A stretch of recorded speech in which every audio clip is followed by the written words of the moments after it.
எப்பவுமே உங்களுடைய தேவைக்கு ஏற்ப ஒரு பிஸ்னஸ் ரேஞ்ச் லேப்டாப் வாங்குறது சிறந்ததுங்க. இந்த லேப்டாப் வந்து பர்சனல் லேப்டாப் நீங்கள் என்ன தான் புதுசாக 40,000 50,000 கொடுத்து வாங்கினாலும் தரன்றது ரொம்ப குறைவாக தான் கொடுப்பாங்க.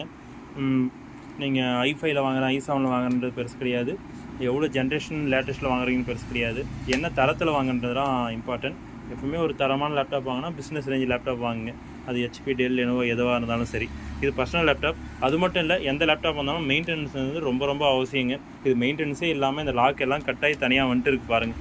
இந்த சைடு கட்டாயி வந்துட்டுக்குது, இங்கே கட்டாயிட்டு பிடிச்சிட்டு இருக்குது. இந்த பக்கம் டிஸ்பிளே கேபிள், ஆண்டனா, இந்த ஒய்ஃபை கேபிள் எல்லாமே இதில் போகுது. கேமரா வந்து எல்லாமே இதில் தான் போயிட்டுருக்கு. அதில் அப்படியே பிடிச்சி நிற்கிது லாக், வேறு ஒன்றுமே கிடையாதுங்க. இப்போது ரொம்ப கண்டிஷன் மோசமான நிலையில் எடுத்துகிட்டு வந்திருக்காங்க. இதை சரி செய்ய முடியுமான்ட்டு பார்த்துட்டு அவங்களுக்கு தகவல் கொடுக்கணும்.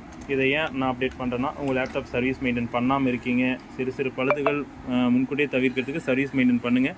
சிறு டேமேஜஸ்லாம் இருந்துச்சுன்னா முன்கூட்டியே அதை சரி செஞ்சுருங்க. பெரிய லெவலில் போக விடாதீங்க.